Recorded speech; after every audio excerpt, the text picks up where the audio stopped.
Hi everyone, कैसे हो आप सभी लोग। आई होप आप लोग अच्छे होंगे। मैं हूं राहुल जयसवाल एंड स्वागत करता हूं आप सभी का एक बार फिर हमारे यूट्यूब चैनल JR ट्यूटोरियल्स में। फ्रेंड्स, आज अगेन आपके सामने एक मोस्ट इंपॉर्टेंट सब्जेक्ट का वन शॉट रिवीजन वीडियो लेकर आ चुका दोस्तों, जिसमें आज के दिन हम लोग पढ़ने वाले हैं हमारे 10th स्टैंडर्ड के लिए साइंस 1 सब्जेक्ट का एक और वन शॉट रिवीजन वीडियोस लेकर आ गए हैं। और आज का जो चैप्टर है दोस्तों वो है chapter number 3, chemical reactions and equations. जी हाँ दोस्तों, आज ये वीडियो में आप एक ही कंटिन्यूस वीडियो में आप पूरा का पूरा चैप्टर स्टडी करोगे जिसका नाम है केमिकल रिएक्शंस एंड इक्वेशंस। पूरा वन शॉट कराने वाले हैं, एक एक टॉपिक को बारीकी से एक्सप्लेन करेंगे, उसका कंसेप्चुअल नॉलेज को फिर से आपको बताएंगे।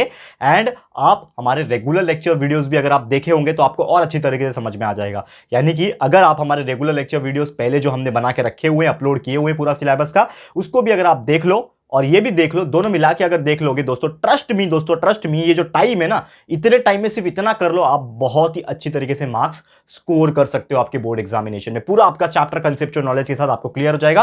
तो ये चैप्टर की भी शुरुआत करेंगे। बहुत ही बेहतरीन चैप्टर है, थोड़ा सा बड़ा चैप्टर है, लेकिन बहुत सारी ऐसी चीजें हैं जो आपको नया नया पता चलेगा। टेंशन मत लेना, बहुत अच्छे से पढ़ेंगे। तो वन बाय वन हम लोग टॉपिक वाइज जाएंगे, ठीक है। तो सबसे पहले हम लोग एक्सप्लेन करते हैं कि केमिकल रिएक्शंस, ये जो इक्वेशंस है, ये चैप्टर में है क्या। तो सबसे पहले हम बात करें केमिकल रिएक्शन की, ठीक है।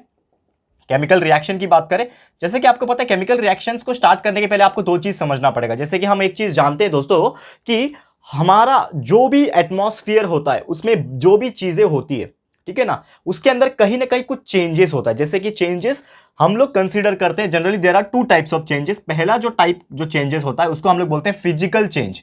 एक होता है हमारा फिजिकल चेंज, ठीक है, और दूसरा जो टाइप का चेंज होता है उसको हम लोग बोलते हैं दोस्तों केमिकल चेंज। ये आपने बहुत पहले भी पढ़ा होगा, 7th या फिर 8th 9th स्टैंडर्ड के अंदर आपने पढ़ा होगा। फिजिकल चेंज मतलब क्या होता है, अगर कोई चीज बाहर से आपको चेंज होता हुआ नजर आ रहा है। जैसे कि आप एग्जांपल के तौर पे अगर देख लो, ठीक है, कि कोई एक बच्चा होता है अचानक से बहुत ज्यादा मोटा हो जाता है। कोई पतला सा बच्चा है अचानक से बहुत ज्यादा मोटा हो गया, तो आप क्या बोलोगे कि वो बच्चा पहले पतला था अभी मोटा हो गया। मतलब उसके अंदर क्या आ गया, एक फिजिकली चेंजेस आ गया। मतलब बाहर से देखने में आपको जो भी चेंजेस महसूस हो रहा है उसको हम लोग क्या बोलते हैं, फिजिकल चेंजेस बोलते हैं। वही अगर हम केमिकल चेंजेस की बात करें, अगर वो केमिकल कंपोजिशन ही उसके अंदर का जो कॉन्स्टिट्यूएंट है वही चेंज हो रहा है तो उसको हम लोग केमिकल रिएक्शन बोलेंगे। अब फिजिकल चेंज में और भी एग्जांपल हम लोग ले सकते हैं, जैसे कि मैंगो है दोस्तों, मैंगो, ठीक है ना। पहले जो मैंगो कच्चा रहता है तो वो ग्रीन कलर का होता है, लेकिन जैसे ही मैंगो थोड़ा पक जाता है तो वो थोड़ा सा येलो कलर का या फिर ऑरेंज कलर का थोड़ा हो जाता है। करेक्ट है, यानी कि क्या हो गया, बाहर से देखने में चेंज हो रहा है, मतलब फिजिकल चेंज हुआ। वही अगर मैं केमिकल रिएक्शन का एग्जांपल अगर मैं दे दूं, ठीक है ना, सबसे पहले मेरे पास कार्बन था, अब मैंने उसके साथ जोड़ दिया ऑक्सीजन को, तो ये क्या बन गया, कार्बन डाइऑक्साइड बन गया। मतलब पहले कार्बन था मतलब कुछ और था, पहले ऑक्सीजन था मैंने मतलब कुछ और था। अब ये दोनों जब मिल जाएंगे तो एक नया चीज बन गया। और ये कार्बन डाइऑक्साइड जो है, ये कार्बन और ऑक्सीजन दोनों से ही अलग है। मतलब कुछ नया ही कॉन्स्टिट्यूएंट तैयार हो गया, कुछ नया ही रिएक्शन करके एक प्रोडक्ट तैयार हो गया। तो उस चीज को हम लोग क्या बोलेंगे, ओवरऑल केमिकल रिएक्शन बोलेंगे, ठीक है।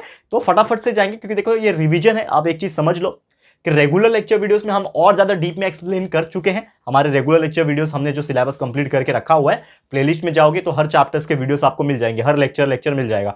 लेकिन वन शॉट रिवीजन वीडियो क्या होता है, एक रिवीजन की तरह होता है। हम इसको थोड़ा फास्ट भी लेके जाते हैं ताकि आपका ये पूरा एक ही तरीके से, एक ही झटके में, एक ही शॉट में आपका ये पूरा चैप्टर कंप्लीट हो जाए, ठीक है। तो उम्मीद करता हूं केमिकल रिएक्शंस आपको समझ में आ गया होगा। अब इसी से रिलेटेड हमारा एक टॉपिक है जिसका नाम है केमिकल इक्वेशंस। इसको भी देखते हैं ये क्या होता है, ठीक है। इसको रफ करता हूं सबसे पहले, और जो भी इंपॉर्टेंट आपको पॉइंट्स नजर आएंगे दोस्तों उसको आप स्क्रीनशॉट लेते जाना, ठीक है। मैं आपको टाइम दूंगा स्क्रीनशॉट लेने का। आपको लग रहा है कि ये इंपॉर्टेंट है तो आप फटाक से स्क्रीनशॉट ले लो और बाद में उसको नोटबुक में नोट डाउन कर लेना हमारे वीडियो खत्म होने के बाद। ये बहुत ज्यादा जरूरी है क्योंकि अगर आप खुद का नोट्स बनाओगे, हमारे जो भी चीज हम लिखाते हैं, जो भी चीज बोलते हैं, उसका नोट्स बना के चलोगे तो आपको बहुत हेल्प हो जाएगा, ठीक है। तो अभी मैं इसको मिटा रहा हूं, अब हम जाएंगे हमारे अगले टॉपिक के ऊपर जिसका नाम है केमिकल इक्वेशन, ठीक है। ध्यान से देखते रहना आप लोग।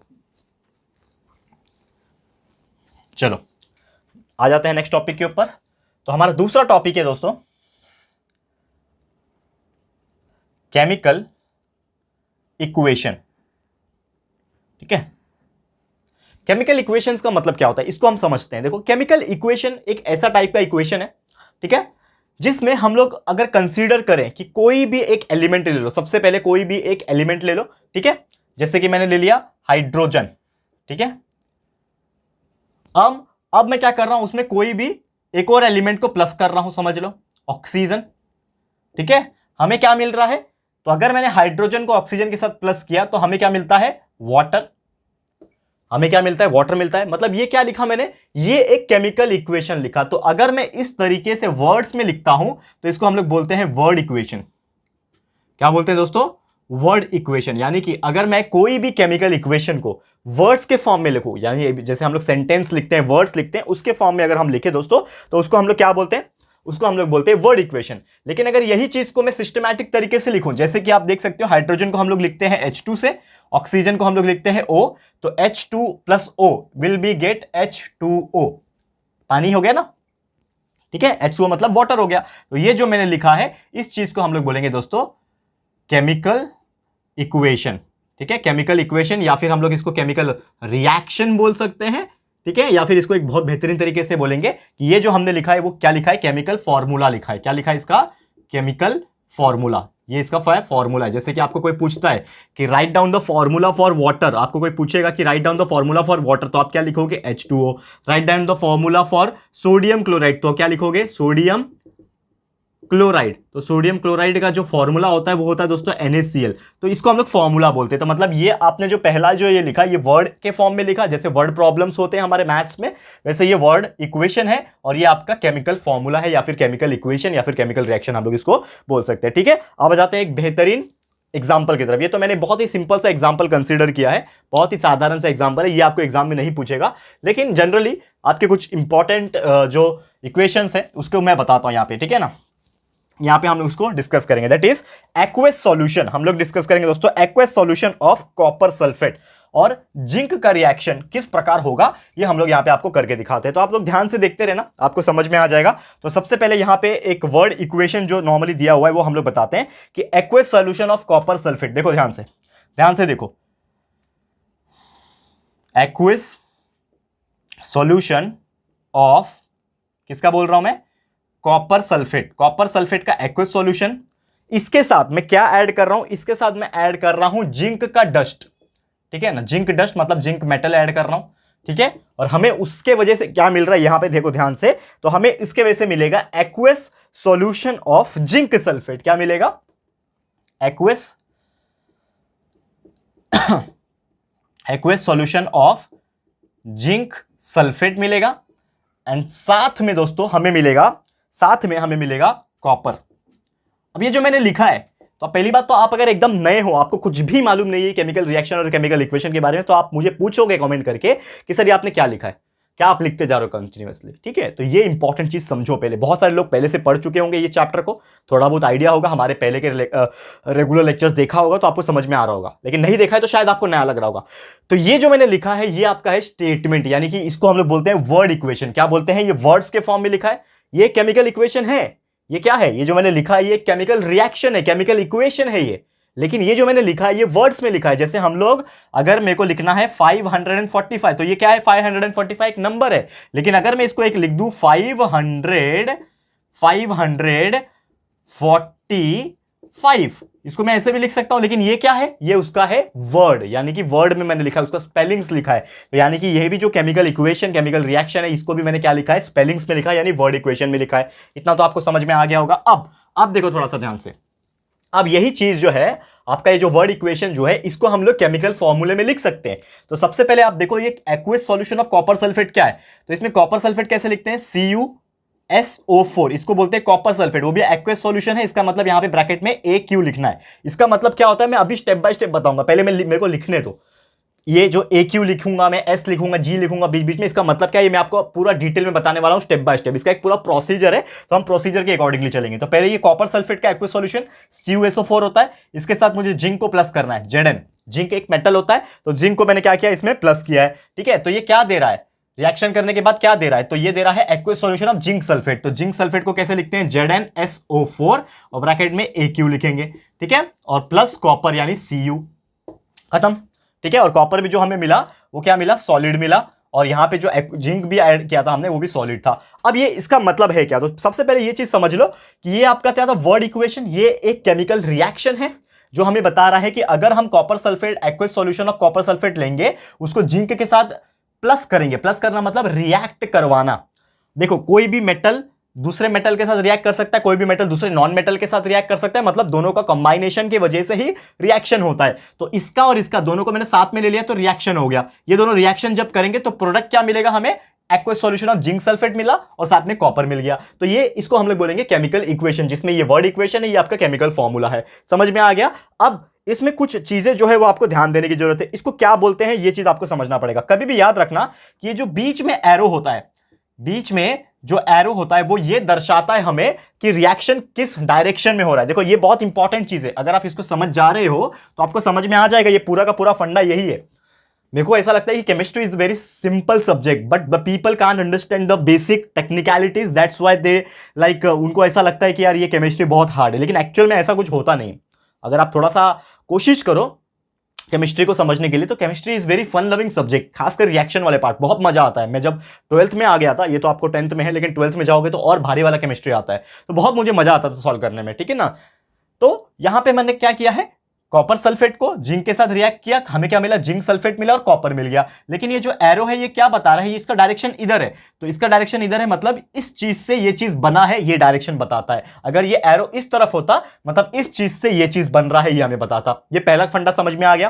पहला फंडा क्या था कि एरो का डायरेक्शन हमें बताता है कि किधर से किधर रिएक्शन हुआ है। तो जिस तरफ मुंह है उसका, जिस तरफ डायरेक्शन है, मतलब वो क्या है, प्रोडक्ट है, हमेशा याद रखना। तो ज्यादातर जो होता है वो लेफ्ट हैंड साइड में जो लिखते हैं ये होता है रिएक्टेंट्स।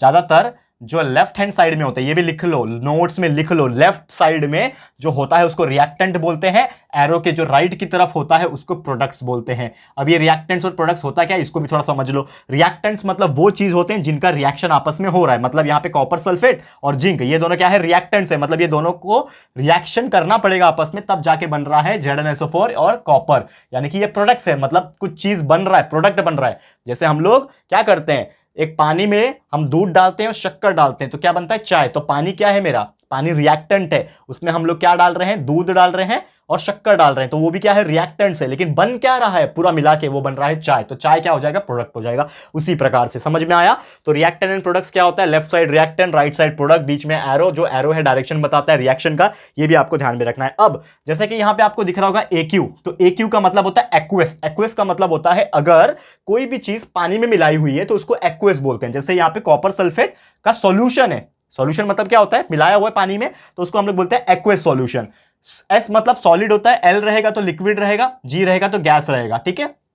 ये चीज आपको ध्यान में रखना है, बहुत सिंपल सा फंडा है इसका, ये चीज आपको ध्यान में रखना है। और साथ ही में एक और चीज यहां पे ध्यान रखने वाली बात यह है कि अगर कभी भी आपको इस प्रकार का चीजें दिखा कि एक्वस और सॉलिड तो समझ में आ गया, समझ लो एक और रिएक्शन यहां पे मैं आपको करके बता रहा हूं।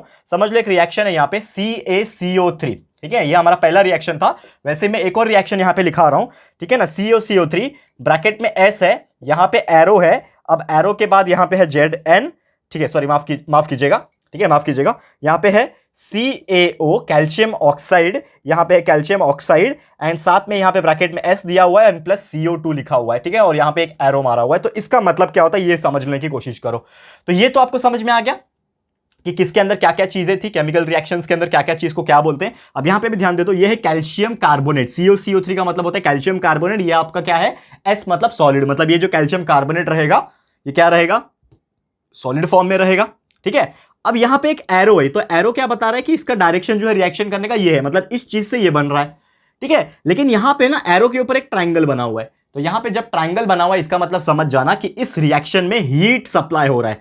कभी भी आपको एरो के ऊपर अगर ट्रायंगल बनता हुआ नजर आ रहा है, ये लिख लो कहीं नोटबुक में, नोट्स बना के खुद के लैंग्वेज में लिख लो कि अगर कभी भी एरो के ऊपर ट्रायंगल बना हुआ है तो समझ जाना इस रिएक्शन के अंदर हीट सप्लाई हुआ है, हीट के गर्म किया गया है, उसको हीट किया गया है, तब जाके ये प्रोडक्ट, ये रिएक्शन हो पा रहा है, ठीक है। अब प्रोडक्ट क्या बन रहा है, कैल्शियम ऑक्साइड बन रहा है जो कि सॉलिड फॉर्म में है, और कार्बन डाइऑक्साइड बन रहा है, और उसके बाजू में आप देखोगे तो कार्बन डाइऑक्साइड के बाजू में यहाँ पे एरो बनाया हुआ है। अब ये एरो का मतलब क्या है ये भी समझ लो। तो कभी भी कोई गैस जब निकलता है, तो गैस जब निकलेगा तो जनरली कहां जाता है, ऊपर की तरफ जाता है, एटमॉस्फेयर में चले जाता है, इसके लिए इसका डायरेक्शन ऊपर की तरफ दिखाता है, और ये रिप्रेजेंट करता है ये जो चीज बना है वो एक गैस है, कार्बन डाइऑक्साइड गैस होता है ना, तो इसीलिए हमने उसका डायरेक्शन ऊपर की तरफ एरो दिखाया हुआ है, और ये दिखाना पड़ेगा आपको। समझ में आ गया। अब समझ लो एक और रिएक्शन अगर मैं आपको बताऊं कि किसी में, ठीक है ना, किसी में आपको अगर नजर आता है इस प्रकार से, अगर आप ध्यान से देखो यहां पे, जैसे यही रिएक्शन है CuSO4 plus Zn solid gives ZnSO4 plus Cu, लेकिन साथ में यहां पे लिख दिया यहां पे हीट, प्लस हीट भी निकल रहा है। तो यहां पे इससे एक चीज पता चला कि जब मैंने कॉपर सल्फेट का जिंक के साथ रिएक्शन किया तो हमें मिल गया जिंक सल्फेट और कॉपर, लेकिन साथ में क्या मिल रहा है, हीट मिल रहा है। तो अगर लास्ट में हीट बन रहा है या फिर लास्ट में प्लस करके हीट लिखा हुआ है, प्रोडक्ट के सेक्शन में, प्रोडक्ट वाले राइट साइड के पोर्शन में कभी भी हीट लिखा होगा तो आपको समझ जाना कि इस रिएक्शन के वजह से हीट बाहर निकल रहा है, हीट रिलीज हो रहा है। समझ में आ रहा है, ये चीज इसका मतलब होता है, समझ में आया, तो हीट निकल रहा है। अब एक और चीज समझ लेना कि कभी कभी आपको किसी भी प्रोडक्ट के अंदर या फिर रिएक्टेंट्स के अंदर आपको डाउनवर्ड एरो दिखेगा, तो जब डाउनवर्ड एरो दिखेगा तो उसको बोलते हैं प्रेसिपिटेट। क्या बोलते हैं? प्रेसिपिटेट बोलते हैं। और प्रेसिपिटेट का एक्चुअल में मीनिंग होता है कि अगर कोई सॉलिड कोई सॉल्यूशन में डाला हुआ है लेकिन वो डिसॉल्व नहीं हो पा रहा है तो उसको प्रेसिपिटेट बोलते हैं। जनरली क्या होता है, जैसे शक्कर है, पानी में आप शक्कर डालोगे तो शक्कर घुल जाएगा, तो वो बन गया सॉल्यूशन, तो उसको हम लोग सॉल्यूशन बोलेंगे। सॉरी सॉरी, ठीक है दोस्तों। हाँ, तो जैसे मैंने बोला कि ओके चलो, तो सबसे पहले मैं क्या बोल रहा था कि जैसे हम लोग क्या करेंगे, शक्कर डालेंगे पानी के अंदर, ठीक है, शक्कर हमने पानी के अंदर डाला, करेक्ट है, तो वो पूरा घुल गया, तो उसको बोलेंगे सॉल्यूशन। लेकिन अगर कुछ मैं ऐसा चीज डाल रहा हूं, जैसे कि समझ लो मैं डाल दिया कुछ आयरन के टुकड़े, लोखंड के टुकड़े छोटे छोटे डाल दिया पानी के अंदर, तो क्या वो डिसॉल्व होगा? क्या नहीं होगा। अब उसके बदले चलो मैं क्या करता हूं, थर्माकोल के बॉल्स डाल देता हूं, थर्माकोल के छोटे छोटे टुकड़े डाल देता हूं, डिसॉल्व होगा क्या? नहीं होगा। तो ऐसे केस में क्या होता है, जब वो डिसॉल्व नहीं होता है तो एक प्रेसिपिटेट बन जाता है, वो उसको प्रेसिपिटेट बोलते हैं। प्रेसिपिटेट को रिप्रेजेंट करते हैं ये डाउनवर्ड सिंबल से, ये नीचे जम जाता है, ठीक है ना। आपको अभी रिएक्शन करोगे एक लेबोरेटरी में तो आपको पता चलेगा इस प्रकार से। अब एक और चीज है जो आपको सीखना है केमिकल रिएक्शन के अंदर, जैसे कि फॉर एग्जांपल एक केमिकल रिएक्शन है, यहां पे मैं लिख के दिखाऊंगा वो केमिकल रिएक्शन को, कि समझ लो मैंने ले लिया वेजिटेबल ऑयल, ठीक है ना। ज्यादातर हम लोग खाना बनाने के लिए वेजिटेबल ऑयल यूज करते हैं दोस्तों।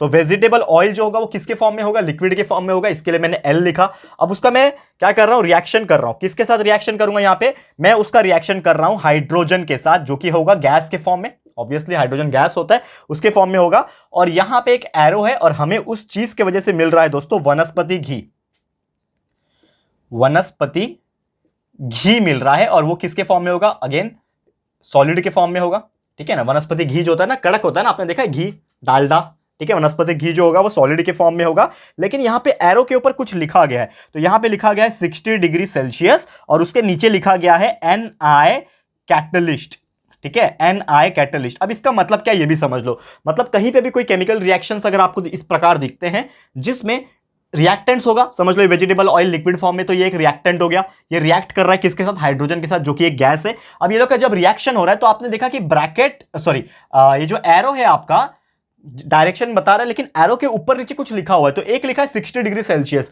मतलब इससे ये पता चला कि ये जो रिएक्शन है ये 60 डिग्री सेल्सियस के प्रेजेंस में हो रहा है। मतलब इसको टेम्परेचर कितना लगेगा? 60 डिग्री सेल्सियस लगेगा। अगर 60 डिग्री टेम्परेचर है तो ही ये रिएक्शन होगा, अगर अदरवाइज नहीं होगा। और दूसरा आप देखोगे इसके नीचे NI कैटलिस्ट लिखा हुआ है, तो NI का मतलब होता है निकेल। आपको पता है ना, एक एलिमेंट का नाम है निकेल, ठीक है, निकेल करके एक एलिमेंट का नाम है, तो निकेल इसमें हम डालते हैं। कैटलिस्ट का मतलब होता है it is known as like chemical reaction को स्पीड अप करने के लिए, केमिकल रिएक्शन को फास्ट करने के लिए हम लोग उसमें कैटलिस्ट डालते हैं। कैटलिस्ट मतलब एक ऐसा एलिमेंट होता है, नॉन मेटल्स मेटल्स कुछ भी हो सकता है, वो उसमें हम लोग ऐड कर देते हैं, जिसके वजह से ना वो केमिकल रिएक्शन बूस्ट कर जाता है, स्पीड अप कर जाता है, जिसके वजह से रिएक्शन फास्ट होता है। तो हम लोग ने बहुत सारे रिएक्शंस में ऐसे कैटलिस्ट को डालना पड़ता है। तो यहां पे इस रिएक्शन में कौन सा कैटलिस्ट को डाला हुआ है? निकेल करके जो एलिमेंट है उस कैटलिस्ट को डाला हुआ है, जिसके वजह से वो वेजिटेबल ऑयल जब हाइड्रोजन के साथ रिएक्ट करेगा, हाइड्रोजनेशन में जाएगा। हाइड्रोजन के साथ रिएक्ट करना मतलब हाइड्रोजनेशन। तो वेजिटेबल ऑयल और हाइड्रोजन गैस का जब रिएक्शन हुआ तब बन गया वनस्पति घी। और एक्चुअल में केमिकल कंपनीज में वनस्पति घी जो डालडा होता है वो ऐसे ही बनाया जाता है। क्या करते हैं, वेजिटेबल ऑयल को ही लेते हैं, उसको हाइड्रोजन के साथ रिएक्ट करते हैं और कड़क हो जाता है, वो सॉलिड बन जाता है, सॉलिडिफाई बन के वो क्या बन जाता है? वनस्पति घी बन जाता है, और पैकिंग करके बेच देते हैं मार्केट में। यही होता है दोस्तों, क्लियर है? तो उम्मीद करता हूं कि आपको ये चीज समझ में आ गया होगा। तो ये था हमारा सेकंड टॉपिक जिसका नाम था केमिकल इक्वेशंस। उम्मीद करता हूं बहुत ही क्लियरली, बहुत ही बेहतरीन तरीके से जो जो इसके अंदर टेक्निकल टर्म्स होते हैं, किसको क्या बोलते हैं, ये आपको बहुत अच्छी तरीके से समझ में आ गया होगा। अब हम जाएंगे तीसरे टॉपिक के ऊपर, जो कि बहुत बेहतरीन और बहुत ज्यादा इंपॉर्टेंट टॉपिक है इस चैप्टर का, जिसका नाम है बैलेंसिंग और केमिकल रिएक्शन। मतलब कोई भी केमिकल इक्वेशन है, केमिकल रिएक्शन हो रहा है, तो उसको हम लोग किस प्रकार बैलेंस करेंगे वो हमें सीखना है। तो फटाफट से आप क्या करो, इसको स्क्रीनशॉट ले लो, फटाफट से स्क्रीनशॉट ले लो, क्योंकि अभी मैं इसको मिटाने जा रहा हूं, ठीक है। चलो स्पीड, चलो हो गया, स्क्रीनशॉट ले लिया आपने, ठीक है। हम मिटा रहे हैं क्योंकि अभी हम जाएंगे तीसरे टॉपिक के ऊपर, जिसका नाम है बैलेंसिंग केमिकल इक्वेशन। बहुत मजेदार टॉपिक है, अगर आप इसको सीख गए ना तो ये ना सीखने के बाद आपको ये 12वीं तक काम आएगा, 12वीं के आगे भी काम आएगा आपको। आप ग्रेजुएशन अगर करते हो, BSc करते हो केमिस्ट्री वगैरह में, तो आपको बहुत हेल्पफुल हो जाएगा अगर आपने आज ये चीज सीख लिया तो बहुत अच्छी तरीके से। ध्यान से देख लेना दोस्तों।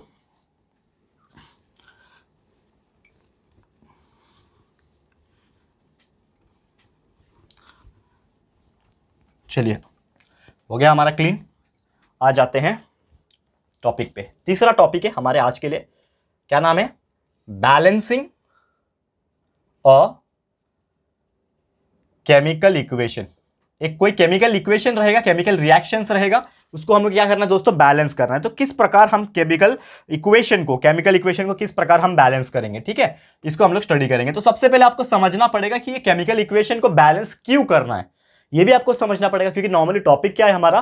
Balancing a chemical equation. मतलब कोई केमिकल इक्वेशंस रहेगा, उसको हम लोग को बैलेंस करना है। तो डेफिनेशन पॉइंट ऑफ व्यू अगर हम बात करें कि अगर, जैसे हमने एक चीज पढ़ा अभी कि कोई भी रिएक्टेंट्स जब होता है, जब वो रिएक्ट करता है तो ही प्रोडक्ट बनता है, ठीक है। कोई भी रिएक्टेंट जब रिएक्ट करेगा तो ही तो प्रोडक्ट बनेगा ना।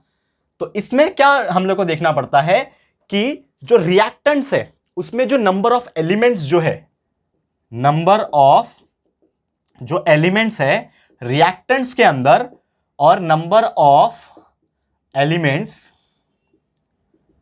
जो प्रोडक्ट के अंदर है दोस्तों, ठीक है ना, ये चीज आपको ध्यान में रखना है। If the number of elements, वो भी नंबर ऑफ एलिमेंट्स में number of atom, number of atoms, और यहां पे भी नंबर ऑफ एटम्स, अगर ये दोनों इक्वल है, सेम है, क्या है दोस्तों? सेम है, तो हम लोग बोल सकते हैं कि वो केमिकल रिएक्शन क्या है? बैलेंस्ड है। वो रिएक्शन क्या है? बैलेंस्ड है। अगर वो सेम नहीं होगा, यहां पे कुछ एलिमेंट्स है और वहां पे कुछ एलिमेंट्स है, दोनों में फर्क है, यहां पे कुछ एटम्स है और वो एटम्स, जितने नंबर ऑफ एटम्स यहां पे, समझ लो हाइड्रोजन यहां पे 3 है, यहां पे हाइड्रोजन 2 है, तो फर्क हो गया ना, यहां पे 3 हाइड्रोजन, यहां पे 2 हाइड्रोजन, तो दोनों क्या हो जाएंगे? अनबैलेंस हो जाएंगे। मतलब मैं बोलूंगा कि नॉट बैलेंस। लेकिन अगर ऐसा होता है कि यहां पे हाइड्रोजन 3 है और यहां पे भी हाइड्रोजन 3 है, तो इसको मैं बोलूंगा it is a balanced equation. तो क्वेश्चन किस प्रकार एग्जाम में पूछ सकता है, और ये टॉपिक में कौन सा टॉपिक में आपको मैं एग्जाम्पल के थ्रू एक्सप्लेन करूंगा, ये देख लो ध्यान से। अगर आप ये चीज समझ ले रहे हो, देख ले रहे हो अच्छे से ना, तो आपको ये टॉपिक 100% समझ में आ जाएगा। एक एग्जाम्पल कराऊंगा सॉल्व करके, एक केमिकल इक्वेशन लिखूंगा और वो केमिकल इक्वेशंस को बैलेंस करना हम सीखेंगे, और वो आप सीख गए। कोई भी एग्जांपल को आप, कोई भी केमिकल इक्वेशन को आप बैलेंस कर सकते हो, ठीक है। समझ में आ रहा है? स्क्रीनशॉट लेते जाओ अगर इंपॉर्टेंट लग रहा है तो, ठीक है। चलिए आ जाते हैं एग्जांपल के ऊपर। अब सीधा सीधा आपको एक सीधा एग्जांपल से ही बैलेंस करके दिखाएंगे। देखो अभी ध्यान से, चलिए, let's suppose I am writing one chemical equation here, ठीक है। एक केमिकल इक्वेशन को मैं राइट कर रहा हूं, जो कि है दोस्तों sodium hydroxide plus sulphuric acid. देखो क्या है हमारा केमिकल इक्वेशन? सोडियम हाइड्रोक्साइड,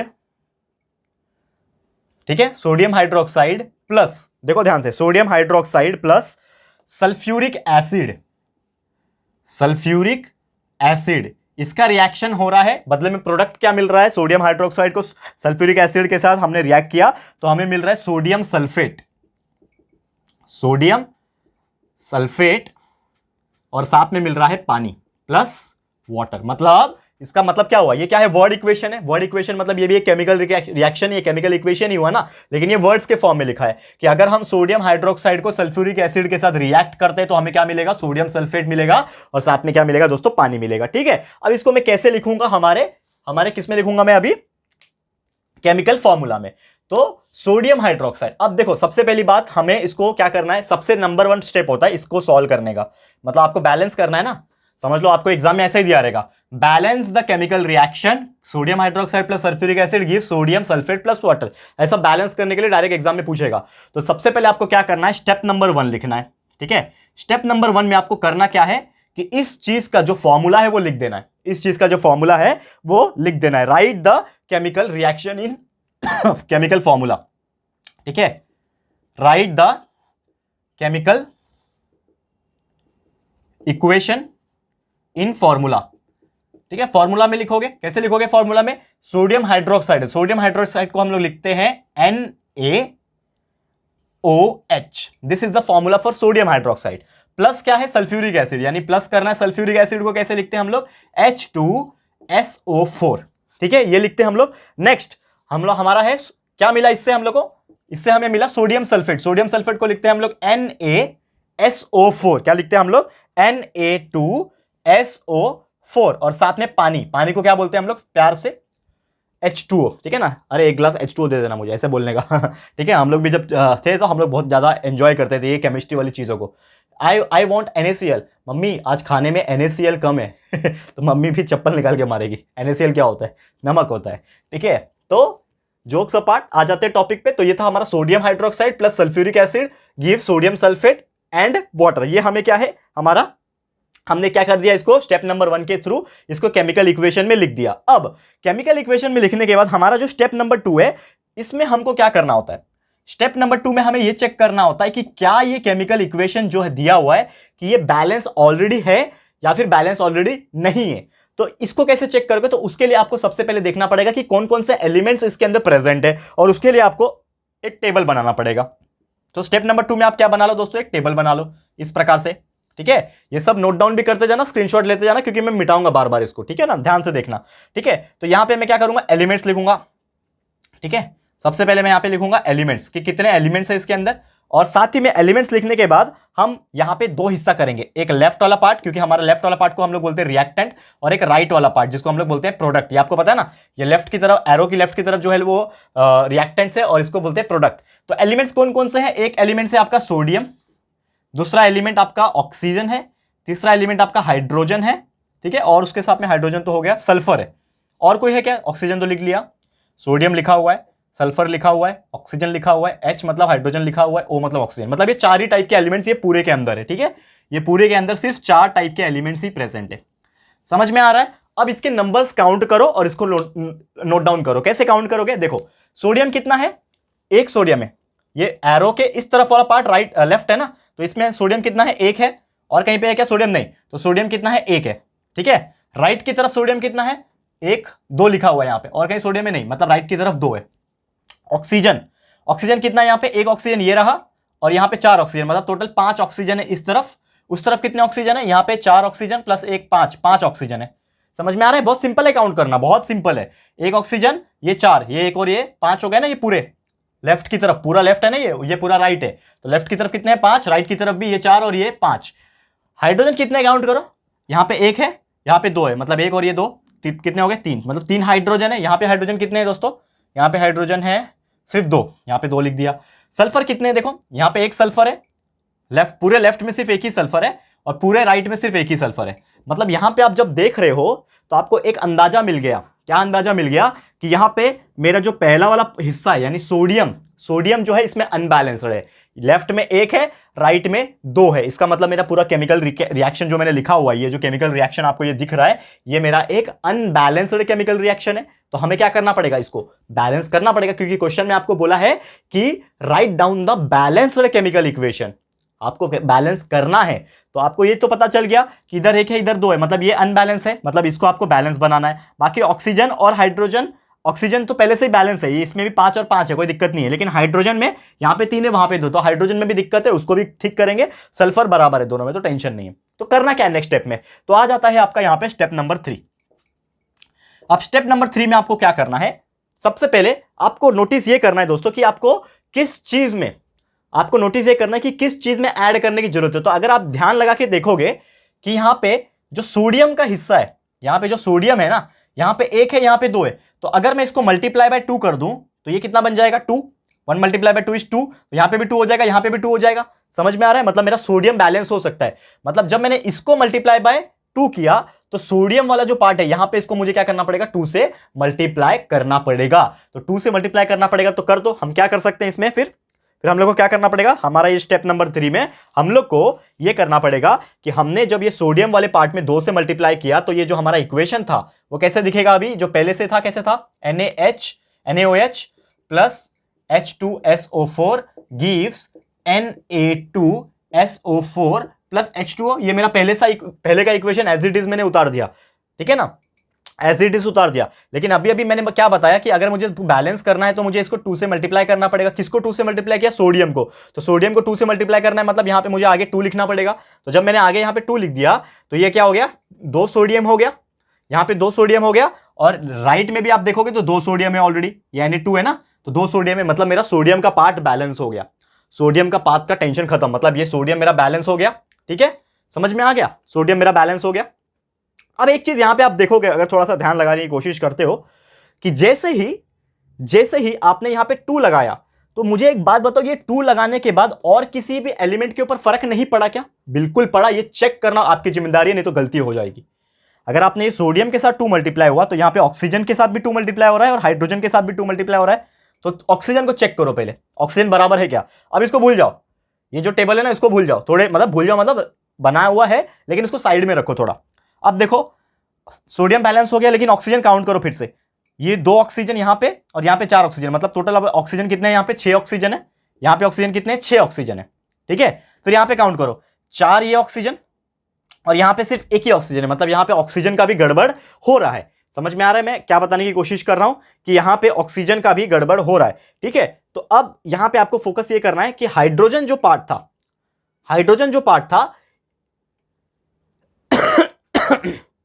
थोड़ा सा देखो, ध्यान लगा के देखो। आपने सोडियम को बैलेंस कर दिया जो अनबैलेंस था, आपने ऑक्सीजन चेक किया तो ऑक्सीजन में गड़बड़ हो गया, लेकिन हमारा अकॉर्डिंग टू दिस टेबल की ये ऑक्सीजन जो है वो सही है, तो इसको हम लोग वैसे ही पकड़ के चलेंगे फिलहाल में। लेकिन ये हाइड्रोजन पहले से ही गलत था। अब हाइड्रोजन को काउंट करो, यहां पे 2 हाइड्रोजन और यहां पे कितने हाइड्रोजन? 2 हाइड्रोजन, मतलब टोटल मिला के यहां पे कितने हैं? 4 हाइड्रोजन। ये सब रफ में करना है। 4 हाइड्रोजन है यहां पे, और यहां पे आप देखोगे 2 हाइड्रोजन यहां पे है, यहां पे 4 हाइड्रोजन, यहां पे 2 हाइड्रोजन है। बड़ा नाइंसाफी है, मतलब मुझे इस रीजन को 2 से मल्टीप्लाई करना पड़ेगा। किसको मल्टीप्लाई करोगे 2 से? जिसके पास हाइड्रोजन है। हाइड्रोजन किसके पास है? यहां पे।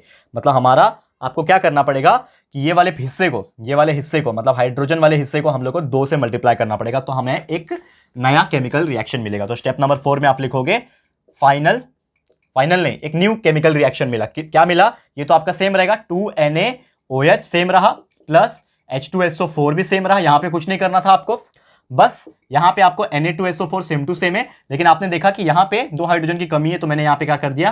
2 मल्टीप्लाई कर दिया H2O को। अब काउंट करो, अब हर चीज काउंट करो, आपका सेम आएगा। देखो आप मैजिक देखो। आते सोडियम से, शुरुआत करते हैं सोडियम से। 2 सोडियम यहां पे, 2 सोडियम यहां पे, 2 सोडियम यहां पे, बैलेंस है। ठीक है, 2 ऑक्सीजन प्लस 4, टोटल यहां पे 6 ऑक्सीजन, 6 ऑक्सीजन यहां पे, 4 ऑक्सीजन और यहां पे 2 ऑक्सीजन। 2 मल्टीप्लाई बाय O मतलब 2 ऑक्सीजन, मतलब यहां पे अपने आप आ गए 6। जो पहले अनबैलेंस हो रहा था ना बीच में, लेकिन हमने उसको बैलेंस ऑटोमेटिकली लिया, मतलब एक को बैलेंस करने के दूसरा अपने आप बैलेंस हो गया। 6 ऑक्सीजन 6 ऑक्सीजन कंबाइन, मतलब ये भी बैलेंस हो गया। अब क्या बच रहा है? हाइड्रोजन। उसको देखो करके, हाइड्रोजन को करके देखो, 2 हाइड्रोजन प्लस 2 हाइड्रोजन, यहां पे 4 हाइड्रोजन हो गया, यहां पे 2 प्लस 2 मल्टीप्लाई बाय 2 इज 4, तो 4 हाइड्रोजन, मतलब हाइड्रोजन भी बैलेंस हो गया। और बचा सल्फर, एक सल्फर यहां पे, एक सल्फर यहां पे, खत्म। कुछ नहीं है, कुछ नहीं है, मतलब कुछ नहीं है, सब बैलेंस हो गया। तो आप बोल सकते हो हेंस द केमिकल रिएक्शन या फिर केमिकल इक्वेशन, ऐसा लिखो आप, hence the chemical equation is balanced. क्या हो गया? केमिकल इक्वेशन क्या हो गया? बैलेंस्ड हो गया। ठीक है, थोड़ा सा गंदा हो गया यहां पे, लेकिन आपको उम्मीद करता हूं दिख रहा होगा। तो ये तरीका है दोस्तों केमिकल इक्वेशन, कोई भी केमिकल इक्वेशन दिया रहेगा उसको आप बैलेंस कर सकते हो। बस आपको एक चीज ध्यान में रखना है कि दोनों के दोनों साइड क्या होने चाहिए?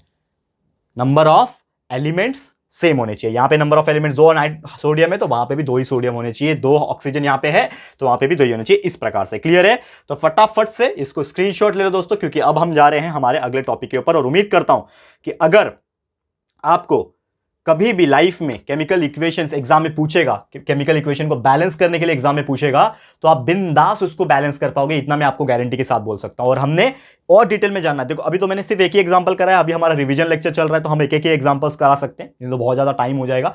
लेकिन अगर आपको और ज्यादा सीखना है कि केमिकल इक्वेशन और कैसे बैलेंस कर सकते हैं, 1-2 और एग्जांपल मैंने करवाया हुआ है हमारे रेगुलर लेक्चर वीडियोस में। तो इस चैप्टर के जो रेगुलर लेक्चर वीडियो जो बहुत पहले हमने सिलेबस कंप्लीट जब किया था तभी अपलोड किया था, तो वहां से भी आप जाके पढ़ाई कर लो, एक बार और आपको अच्छे से समझ में आ जाएगा और एक बार और अच्छी तरीके से रिवीजन भी हो जाएगा। ठीक है, ये समझ में आ गया? इसको स्क्रीनशॉट ले लो। अभी मैं इसको मिटा रहा हूं क्योंकि हम जाएंगे हमारे चौथे टॉपिक के ऊपर। हम देखते हैं कि हमारा 4th टॉपिक क्या है। ठीक है, फटाफट से चलो। हो गया स्क्रीनशॉट? अभी मैं इसको रफ कर रहा हूं, चलिए।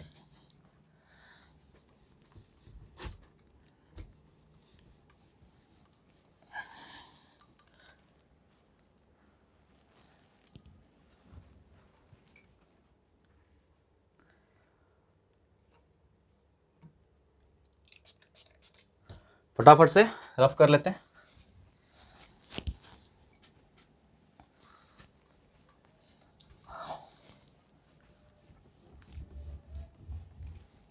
अभी नेक्स्ट टॉपिक पे जाएंगे जो कि है हमारा बहुत बेहतरीन टॉपिक, जिसमें हम लोग टाइप्स ऑफ केमिकल रिएक्शन या फिर कौन कौन से टाइप के इक्वेशंस के रिएक्शन होते हैं वो हम लोग डिस्कस करेंगे। तो अगला टॉपिक है, हेडिंग डाल देते हैं हमारा फोर्थ टॉपिक के ऊपर, दैट इज टॉपिक नंबर 4 आज का, ठीक है, जिसका नाम है हमारा टाइप्स ऑफ केमिकल रिएक्शन। ठीक है, टाइप्स ऑफ केमिकल रिएक्शन। तो जनरली दोस्तों रिएक्शंस हमने अभी बहुत सारे टाइप के देखे, मतलब अभी अभी हमने देखा ना कि calcium plus oxide is calcium oxide, copper sulphate plus zinc is ZnSO4, इस प्रकार के कई सारे रिएक्शन देखे। लेकिन नेम के according to the names there are 4 types of chemical reactions. तो इसको वन बाय वन देखेंगे और उसके एग्जांपल भी डिस्कस करेंगे। तो सबसे पहला जो टाइप का केमिकल रिएक्शन है या फिर केमिकल इक्वेशन है, ये है आपका, दैट इज सॉरी माफ करना दोस्तों, मेरा थोड़ा गला बहुत दिनों से खराब चल रहा है जैसे कि आप जानते हो। तो टाइप्स ऑफ केमिकल रिएक्शन में जो सबसे पहला जो टॉपिक है वो है दोस्तों कॉम्बिनेशन रिएक्शन। और मैं आपको एक चीज बताना रह गया मुझे, कॉम्बिनेशन रिएक्शन पहले मैं लिख देता हूं यहां पे। एक चीज मैं बताना चाह रहा था आपको कि ये जो टॉपिक है ना, ये मेरे हिसाब से बहुत इंपॉर्टेंट टॉपिक है, 5 स्टार टॉपिक में इसका नाम दूंगा। क्यों? क्योंकि अक्सर मैंने एग्जाम में देखा है कि ये 4 जो टाइप के केमिकल रिएक्शंस है, इसमें से एग्जाम में क्वेश्चंस बहुत पूछे जाते हैं, बहुत ज्यादा पूछे जाते हैं। तो इसको बहुत अच्छी तरीके से समझ लेना, ये जो मैं आपको बताने जा रहा हूं। ठीक है ठीक है, चलो कॉम्बिनेशन रिएक्शन क्या होता है? तो कॉम्बिनेशन रिएक्शन नाम से ही पता चलना चाहिए कि ये जो टाइप का रिएक्शन है कॉम्बिनेशन रिएक्शन, मतलब कंबाइन हो रहा है, मतलब इस टाइप के केमिकल रिएक्शन के अंदर कुछ ऐसा चीज है जो कंबाइन हो रहा है और कुछ चीज बना रहा है। अब जैसे एग्जांपल के तौर पे हम कंसीडर करेंगे कि अगर जब क्या होगा, when 2 or more reactants combine या फिर रिएक्ट, ठीक है ना, ये वर्ड ध्यान में रखना कि when 2 or more reactants combine to form a single product, तो इस चीज को हम लोग बोलेंगे कॉम्बिनेशन रिएक्शन। ठीक है, मतलब क्या हो रहा है समझने की कोशिश करो, मैं बार बार पूरा नहीं लिखाऊंगा क्योंकि लिखने में भी टाइम वेस्ट और एनर्जी वेस्ट होता है। तो यहां पे जब 2 या फिर 2 से ज्यादा रिएक्टेंट्स कंबाइन होते हैं, क्योंकि नाम में कंबाइनेशन रिएक्शन है, कॉम्बिनेशन मतलब क्या होता है, कंबाइन करना, ठीक है ना, एक को दूसरे के साथ कंबाइन कर दो, बन जाएगा तीसरा चीज।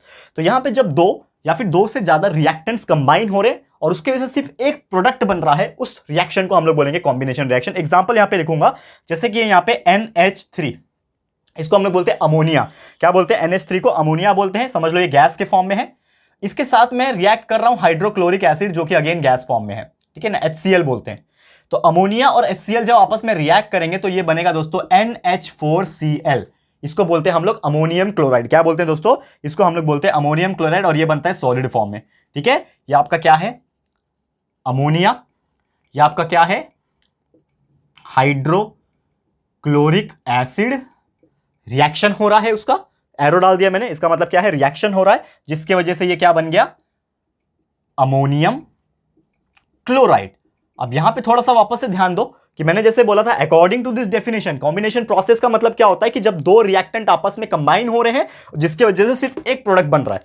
तो यहां पे 2 रिएक्टेंट कौन कौन के? एक अमोनिया, ये एक रिएक्टेंट है, दूसरा हाइड्रोक्लोरिक एसिड, ये एक रिएक्टेंट है, दोनों मिलकर कंबाइन कर देंगे तो क्या बन जाएगा? अमोनियम क्लोराइड, जो कि अकेला प्रोडक्ट है। तो इस टाइप का जब रिएक्शन होगा तो उसको हम लोग बोलेंगे कॉम्बिनेशन रिएक्शन। क्या बोलेंगे दोस्तों? कॉम्बिनेशन रिएक्शन बोलेंगे। ठीक है, इसका एक और एग्जांपल अगर मैं कराना चाहूं तो देख सकते हो, जैसे कि 2 मॉलिक्यूल्स ऑफ, मैंने मैग्नीशियम ले लिया 2 mg, ठीक है, 2 मैग्नीशियम ले लिया और साथ में ऑक्सीजन ले लिया, तो ये दोनों जब कंबाइन हो जाएंगे तो क्या बन जाएगा? यहाँ पे 2 मॉलिक्यूल्स ऑफ मैग्नीशियम ऑक्साइड बन गया। तो ये भी एक एग्जांपल है कॉम्बिनेशन रिएक्शन का। क्लियर है? उम्मीद करता हूं कॉम्बिनेशन रिएक्शन मतलब क्या होता है आपको समझ में आ गया होगा। चलो फटाफट से स्क्रीनशॉट ले लो, इसको मिटा रहा हूं, ठीक है, लेते जाओ फटाफट से स्क्रीनशॉट।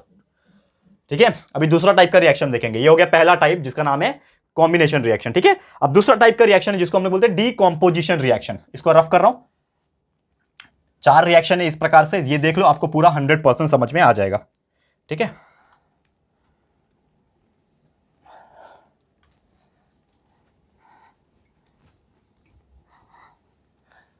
चलिए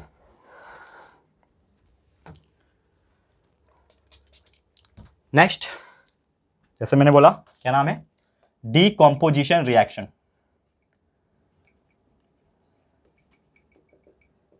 डीकॉम्पोजिशन रिएक्शन। अब ये डीकॉम्पोजिशन रिएक्शन मतलब क्या होता है, इसको भी थोड़ा देखते हैं हम लोग।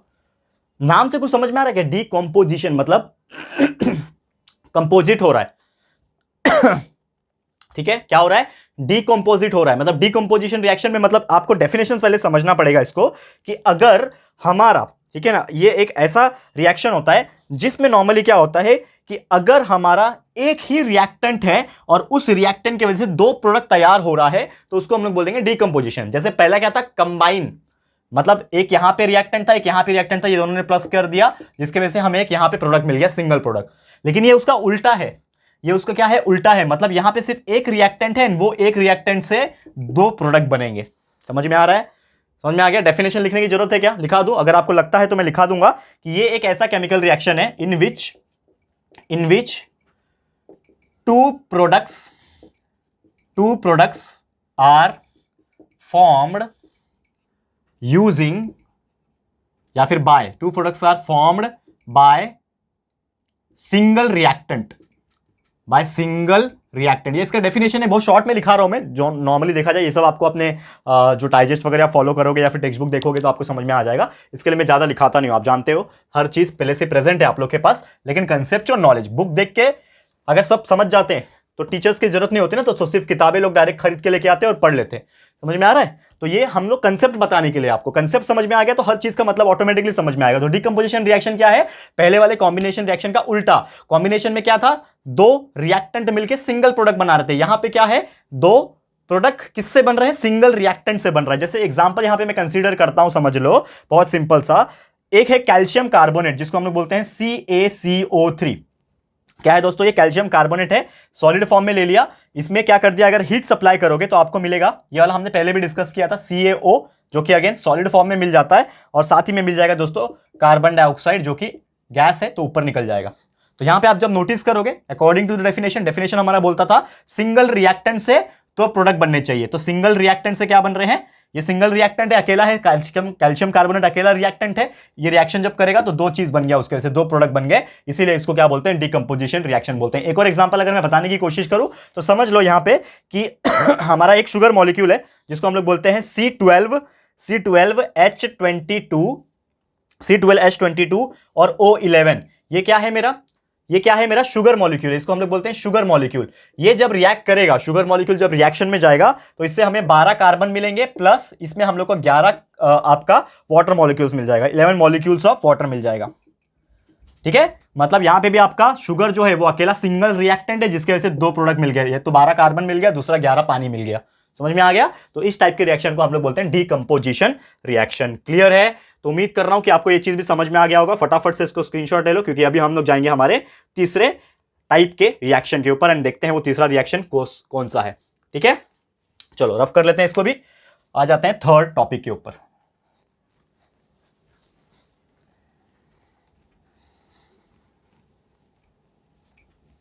देखो अभी ध्यान से, क्लियर है?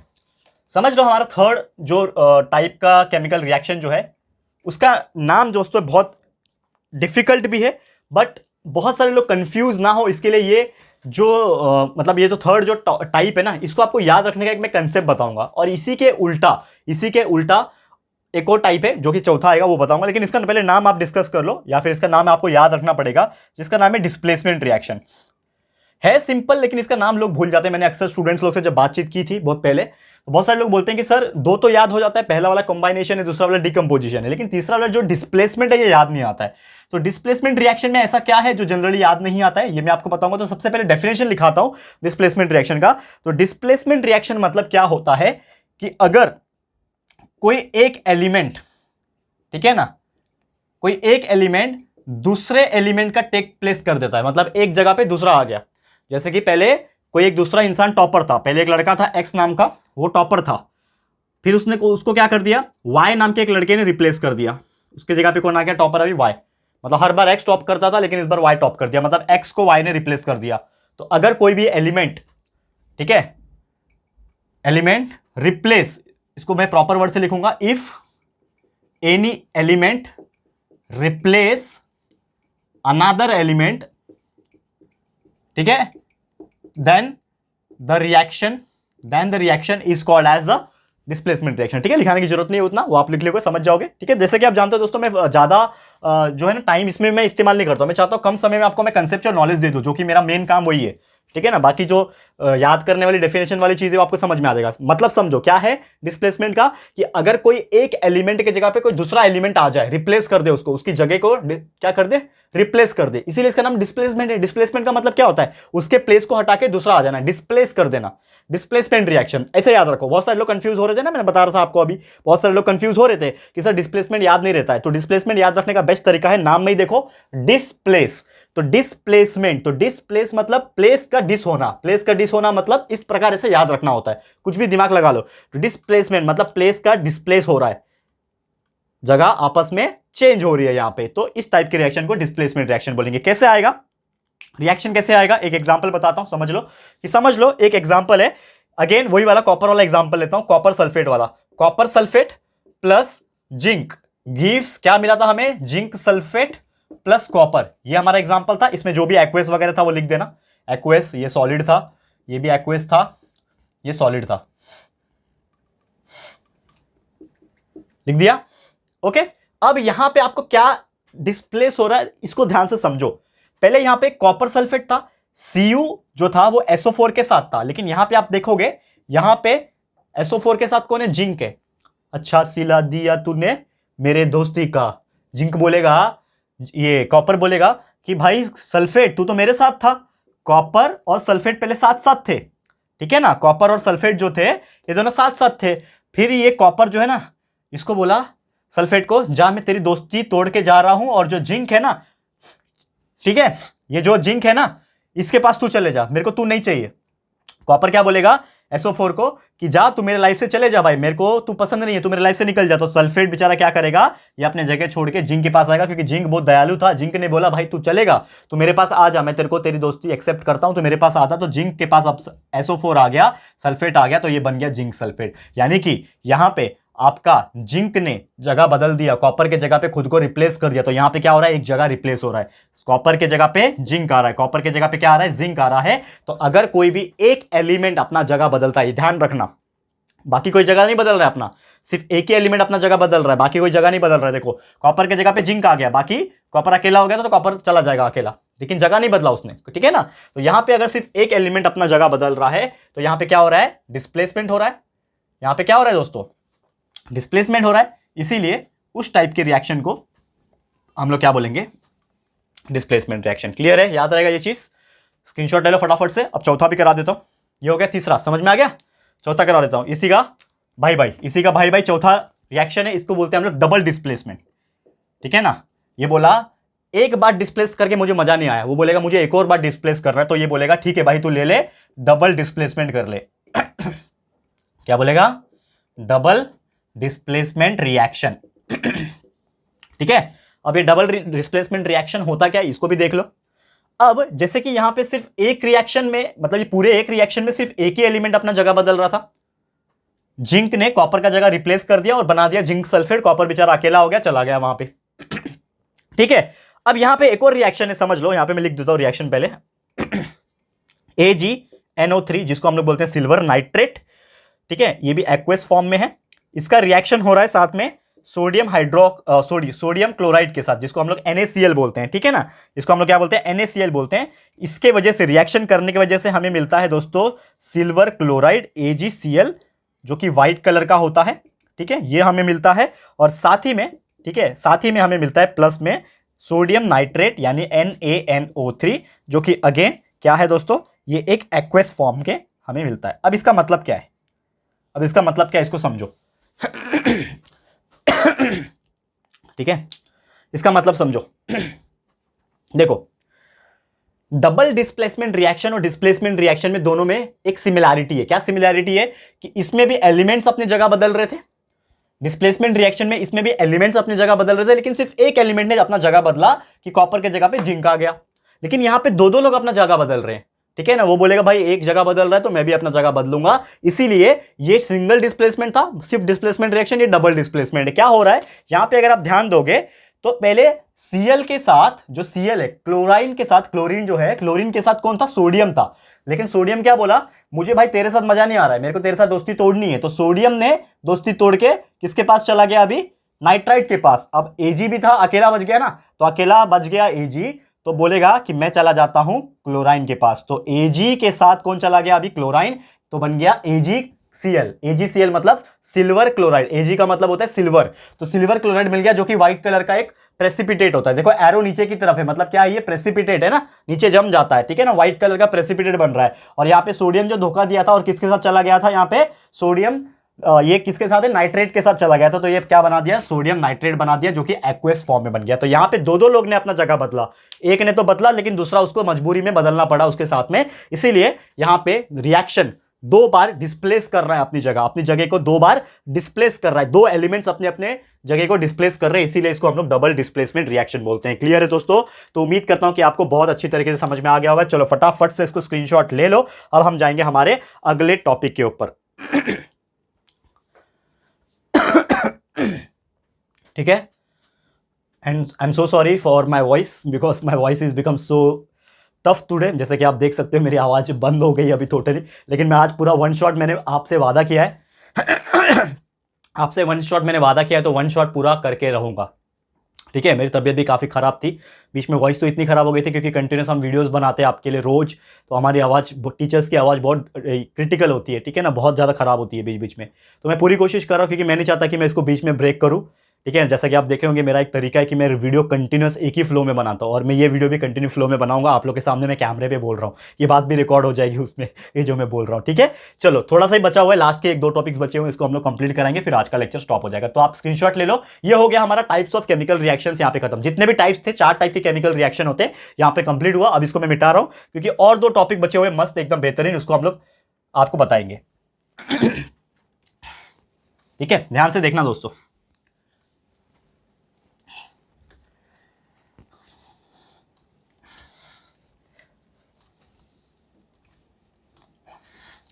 ठीक है, आ जाते हैं हमारे नेक्स्ट टॉपिक पे। जैसा मैंने बोला कि हमारा जो अगला टॉपिक है, ये टॉपिक बहुत बेहतरीन है, यूनिक भी है, काफी ज्यादा एग्जाम में पूछने के चांसेस भी है। ठीक है ना, छठा टॉपिक था, फिफ्थ था कि सिक्स था, जो भी था, चलो जो लिख दो। ठीक है, एक टॉपिक का नाम है दोस्तों endothermic reaction, endothermic and exothermic reaction, endothermic and exothermic reaction. ठीक है, ध्यान से देखना। ठीक है, ध्यान से देखना। अभी थोड़ा मार्कर में इंक डाल देता हूं दोस्तों, मार्कर में इंक थोड़ा सा कम हो गया। ठीक है,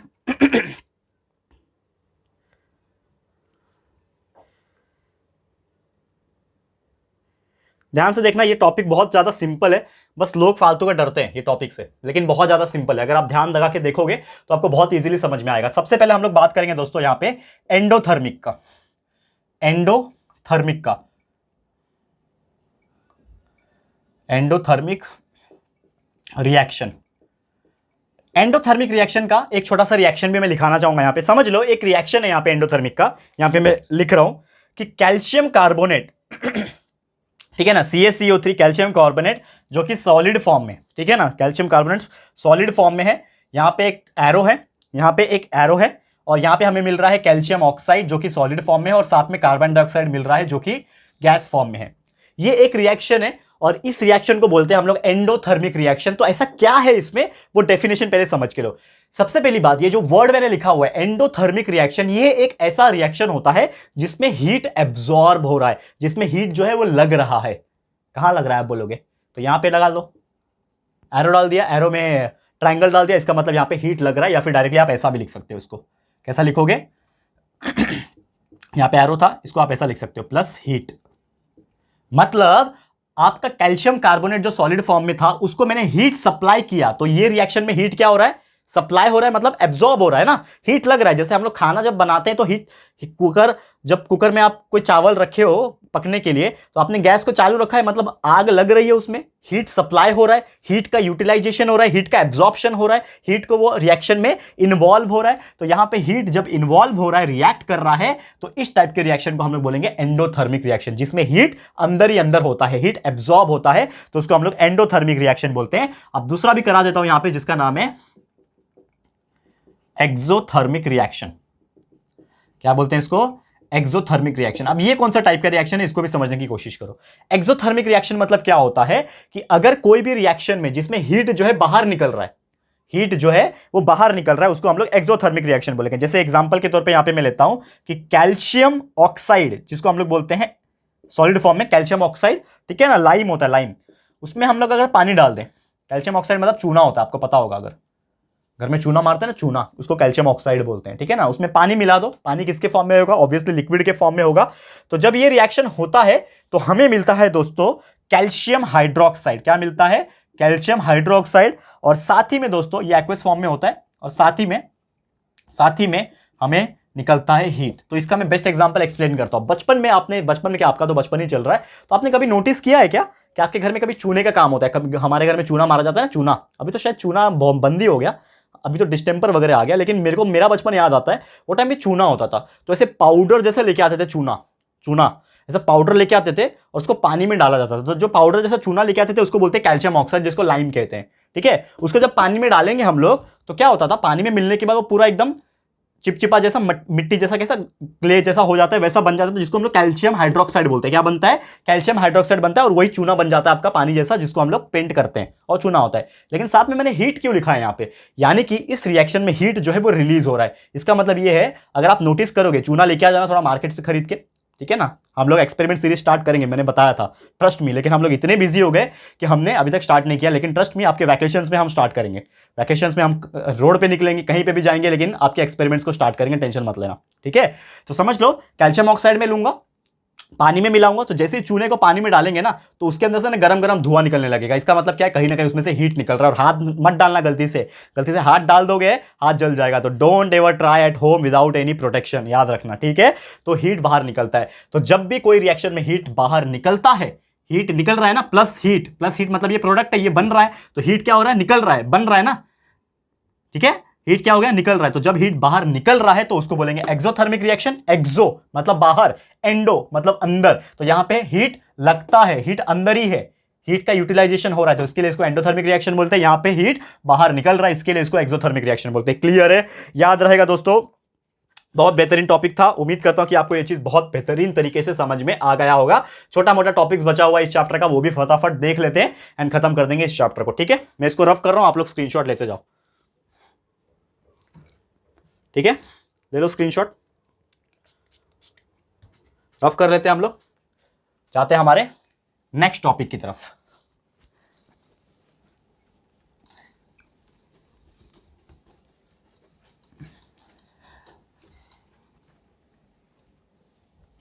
ठीक है दोस्तों, नेक्स्ट टॉपिक है हमारा, that is factors affecting the rate of chemical equation या फिर केमिकल रिएक्शन, ठीक है। टॉपिक नंबर कितना था दोस्तों, टॉपिक नंबर हमारा 6 था, ठीक है ना, 6 था, जो भी था 7 था, चलो मैं लिख लेता हूं 7, समझ लो टॉपिक नंबर 7 है, और टॉपिक का नाम है factors affecting the rate of chemical reaction.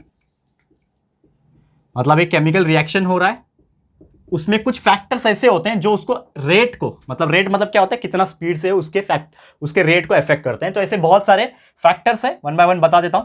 तो सबसे पहला जो फैक्टर है वो है दोस्तों नेचर ऑफ रिएक्टेंट। पहले मैं लिख लेता हूं, जितने भी हैं उसको मैं शॉर्ट में एक्सप्लेन करूंगा, बहुत ज्यादा एग्जाम में नहीं पूछता है, लेकिन आपको याद रखना चाहिए, ठीक है ना। ये डाइजेस्ट वगैरह में इसका प्रॉपर आंसर मिल जाता है, आप लर्न कर सकते हो वहां से, लेकिन मैं इसका मतलब समझा देता हूं, ठीक है। तो पहला है nature of reactants, nature of reactants. दूसरा है दोस्तों यहां पे size of the particle, size of particles of reactants, ठीक है। तीसरा है, इसको मैं एक्सप्लेन भी करूंगा, टेंशन मत लो। तीसरा है concentration of reactants, concentration of reactants, ठीक है। चौथा है यहां पे टेम्परेचर ऑफ रिएक्शन, चौथा है टेम्परेचर ऑफ रिएक्शन, ठीक है। और पांचवा है वो है कैटलिस्ट, ठीक है। तो ये कुछ इंपॉर्टेंट आपके फैक्टर्स है। तो सबसे पहला फैक्टर क्या है, नेचर ऑफ रिएक्टेंट। इसको समझने की कोशिश करो। देखो रिएक्टेंट्स क्या होता है, जैसे मैंने बोला लेफ्ट साइड में जो चीज रिएक्ट करता है उसको रिएक्टेंट्स बोलते हैं। तो उसका नेचर कैसा है, सॉलिड है, लिक्विड है, गैस है, ये सब चीज के ऊपर डिपेंड करता है कि वो रिएक्शन होगा कि नहीं होगा, क्योंकि बहुत सारे ऐसे रिएक्शन होते हैं जिसमें रिएक्टेंट्स का नेचर बहुत ज्यादा इंपॉर्टेंट है। तो what will be the nature, that is solid, it will be liquid और it will be in gaseous form, that will be the matter, that's why nature of the reactant is the most important factor. तो इसको आप देख लेना। Clear है, इतना समझ में आ गया। साइज ऑफ पार्टिकल कैसे मैटर करेगा? अब जैसे कि कोई रिएक्टेंट है जिसमें बड़े बड़े पार्टिकल्स के साइज है, तो बड़ा पार्टिकल्स रहेगा तो रिएक्शन करने में उतना टाइम लेगा, ठीक है, समझ में आ रहा है, और छोटे छोटे पार्टिकल्स रहेंगे तो उतना फास्ट रिएक्शन होगा। तो इस तरीके से साइज ऑफ रिएक्टेंट्स का पार्टिकल भी मैटर करता है, ठीक है। तीसरा है कॉन्सेंट्रेशन ऑफ रिएक्टेंट। कॉन्सेंट्रेशन का मतलब क्या होता है कि कितना उसके अंदर, मतलब कितना सॉल्यूशन के अंदर कितना सॉल्यूट प्रेजेंट है। जैसे कि समझ लो कि आपका ये एक ग्लास पानी है, क्या है, एक गिलास पानी है, आप क्या कर रहे हो, इसमें बहुत सारे शक्कर डाल रहे हो, बहुत सारा शक्कर डाल रहे हो, बहुत सारा शक्कर डाल रहे हो। इमेजिन करो, एक गिलास पानी ले लो, घर पे जाके एक गिलास पानी ले लो, उसके अंदर एक चम्मच शक्कर डालो, घोलो, घुल जाएगा, ठीक है, घुल जाएगा। उसके अंदर दूसरा चम्मच शक्कर डालो, घुल जाएगा, तीसरा डालो, घुल जाएगा, चौथा डालो, घुल जाएगा, पांचवा डालो, घुल जाएगा, छठा डालो, घुल जाएगा। लेकिन एक टाइम ऐसा आएगा कि वो एक गिलास पानी में आप और शक्कर अब डालोगे, कितना भी घुमा लो, पूरे दिन भर बैठ के घुमा लो, तो भी उसके अंदर शक्कर डिसॉल्व नहीं होगा, शक्कर घुलेगा नहीं उसके अंदर। क्यों नहीं हुआ? क्योंकि अब उसका कॉन्सेंट्रेशन ज्यादा हो गया। तो कॉन्सेंट्रेशन का मतलब होता है कि कितना अमाउंट ऑफ सोल्यूट, मतलब कोई चीज जब डाली हुई है पानी के अंदर तो कितना ज्यादा डाली हुई है। कम डाली हुई है मतलब उसका कॉन्सेंट्रेशन कम है, ज्यादा डाली हुई है मतलब उसका कॉन्सेंट्रेशन ज्यादा है। तो उसी प्रकार यहां पे जो रिएक्टेंट्स है उस चीज का कॉन्सेंट्रेशन कितना है। जैसे कि अगर मैं ले रहा हूं जैसे कि कॉपर सल्फेट, तो कॉपर सल्फेट कितना एक्वस है, कितना उसका कॉन्सेंट्रेशन लेवल है, वो ज्यादा इंपॉर्टेंट करता है। कितना कम है वो भी फैक्टर बहुत जरूरी है, ठीक है। फिर टेम्परेचर, जैसे हमने देखा था बहुत सारे एरो के ऊपर ऐसे टेम्परेचर लिखा था 60 डिग्री सेल्सियस, मतलब कितना टेम्परेचर है। कोई कोई सुटेबल टेम्परेचर की जरूरत होती है। अगर आप कोई भी टेम्परेचर पे रिएक्ट करोगे तो वो रिएक्ट नहीं करेगा, तो एक सुटेबल टेम्परेचर की जरूरत होती है। अगर वो सुटेबल टेम्परेचर उसको मिल रहा है रिएक्शन में तो ही वो रिएक्ट करेगा, और वही अच्छा होता है हमारे केमिकल रिएक्शन के लिए। और पांचवा है कैटलिस्ट, तो कैटलिस्ट भी डालना जरूरी है। जैसे हमने देखा था वेजिटेबल ऑयल को अगर हमें वनस्पति घी में कन्वर्ट करना है तो हमें उसको 60 डिग्री सेल्सियस पे रखना होता है, और नीचे निकेल करके एक कैटलिस्ट होता है, वो कैटलिस्ट को डालना पड़ता है, तब जाके वो केमिकल रिएक्शन फास्ट होगा और वो वेजिटेबल ऑयल को आपके वनस्पति घी में कन्वर्ट कर पाएगा, ठीक है। तो ये कुछ फैक्टर्स थे, ये आपको याद रखना है, याद रहेगा। क्लियर है, फटाफट से स्क्रीनशॉट ले लो। उम्मीद करता हूं कि आपको ये बहुत बेहतरीन तरीके से समझ में आ गया होगा, और इसको अच्छे से पढ़ भी लेना, एग्जाम में पूछने के चांसेस भी हो सकते हैं इस चीज के। क्लियर है, याद रहेगा। और चलते हैं हमारे आज के आखिरी टॉपिक, छोटा सा टॉपिक है, बहुत बेहतरीन और सिंपल सा टॉपिक है, जिसका नाम है दोस्तों करोजन। तो इसको मैं मिटा देता हूं सबसे पहले, स्क्रीनशॉट ले लिया आपने। चलिए करोजन देख लेते हैं हम लोग, और इस चैप्टर को कंप्लीट कर देंगे।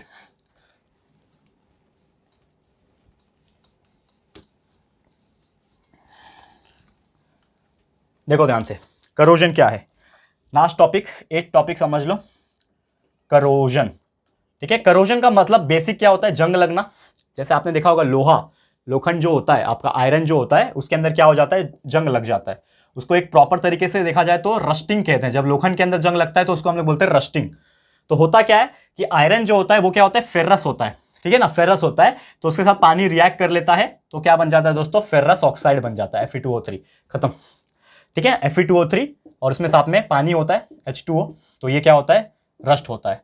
और यही चीज को हम लोग बोलते हैं करोजन। किसी भी चीज में करोजन हो सकता है, जिंक में भी करोजन हो सकता है, माफ करना, आपके कोई भी एलिमेंट्स में करोजन हो सकता है। तो उसको इंप्रूव करने के लिए बहुत सारे टेक्निक्स होते हैं, जैसे जिंक का कोटिंग लगाते हैं, गैल्वेनाइजिंग टेक्निक, ऐसे बहुत सारे इंडस्ट्रीज में होता है, ठीक है। तो ये चीज आपको याद रखना है। ज्यादा जानकारी के लिए आप बहुत अच्छी तरीके से इसको स्टडी कर लेना, बाकी आपको अच्छे से समझ में आएगा, ठीक है। क्लियर है, तो उम्मीद करता हूँ करोजन भी आपको समझ आ गया होगा। तो इसी के साथ हमारा ये जो चैप्टर है वन शॉट तरीके से हो गया है टोटली 100% कंप्लीट। जितने भी टॉपिक्स थे, जो टॉपिक्स आपके एग्जाम में पूछने के चांसेस है, ऑलमोस्ट 95% टॉपिक जो इस चैप्टर में थे, हर टॉपिक्स को आज वापस से रिपीट करवाया, रिवीजन कराया, वो भी घुस घुस के अच्छे से कंसेप्चुअल नॉलेज बताया है, ठीक है दोस्तों। तो इसी के साथ हमारा वीडियो समाप्त होता है। उम्मीद करता हूं दोस्तों कि इतना जो मेहनत किया है मैंने, गला तो अभी थोड़ा सा वापस से ठीक हो रहा है, अब बीच में तो बहुत ब्लॉक हो गया था, अभी तो आवाज़ अच्छे से निकल रहा है। लेकिन जो ये स्ट्रगल हम कर रहे हैं, ये किसके लिए कर रहे हैं, सिर्फ आप लोग के लिए कर रहे हैं दोस्तों, और किसी के लिए नहीं कर रहे हैं। हम चाहते हैं कि हमने तो ऑलरेडी हमारा सिलेबस कंप्लीट कर दिया है ऑलरेडी, हम चाहते तो हम रेस्ट कर सकते थे, लेकिन हम ये चाहते हैं कि आपको मैं रिवीजन भी दूं, ताकि आप रिवीजन देख के और अच्छी तरीके से पढ़ाई कर लो। जो टॉपिक आपने पहले पढ़ लिया है या फिर नहीं भी पढ़ा है तो भी आप ये वन शॉट देख लोगे तो आपको समझ में आ जाएगा, इसलिए हम ये प्रोवाइड कर रहे हैं। तो प्लीज़ बहुत अच्छी तरीके से रिक्वेस्ट करता हूं कि आप बहुत अच्छी तरीके से पढ़ाई करते रहो, कंसेप्चुअल नॉलेज को क्लियर करते रहो, और अपने बोर्ड एग्जाम में जितना अच्छे मार्क्स आप लेकर आ सकते हो उतना लेके आओ। और उससे भी ज़्यादा जरूरी चीज़ है कि आपका दिमाग ये सब चीज़ घुसना चाहिए। कंसेप्चुअल नॉलेज ज़्यादा इंपॉर्टेंट है किसी भी मार्क्स से। आपके पास नॉलेज रहेगा तो वो आपको लाइफ टाइम तक काम आएगा। समझ में आ रहा है? तो अच्छे से पढ़ाई करते रहो, अच्छे से हेल्दी रहो, ध्यान दो अपने आप को। इसी के साथ ये वीडियो समाप्त होता है। ये वीडियो आपको कैसा लगा है प्लीज़ अपनी राय और सजेशंस हमें कमेंट बॉक्स में जरूर से बताना। वीडियो पसंद आया, अच्छा लगा है तो प्लीज़ वीडियो को लाइक कर देना दोस्तों, एंड शेयर कर देना अपने सारे दोस्तों के साथ। शेयर करो, 10वीं के स्टूडेंट्स प्लीज़ जो भी बोर्ड एग्जाम देने वाले हैं उनको ये शेयर कर देना अपने दोस्तों के साथ, ताकि उनको भी पता चल जाए कि हम रेगुलर बेसिस पे वन शॉट वीडियोस अपलोड कर रहे हैं। मैथ्स का तो पूरा मैथ्स 1 का हमारा वन शॉट कंप्लीट हो गया। जितने भी चैप्टर्स आपके बोर्ड एग्जाम में आने वाले हैं वो पूरा मैथ्स 1 हमने कंप्लीट कर दिया। मैथ्स 2 के भी एक ही चैप्टर बाकी है, वो भी कंप्लीट हो जाएगा। साइंस 1 पे हम लोग पहुंच गए, तीसरा चैप्टर, और आने वाले चैप्टर्स भी कंटिन्यूस रोज बनाएंगे, तो वो भी 10 दिनों के अंदर कंप्लीट हो जाएगा। ठीक है, तो बने रहना हमारे साथ। फर्स्ट टाइम चैनल पे आए हो, अभी तक चैनल को सब्सक्राइब नहीं किया तो फटाफट से हमारे चैनल को सब्सक्राइब भी कर देना। तो जल्दी मिलेंगे हमारे न्यू वीडियो में, तब तक के लिए thank you and good bye.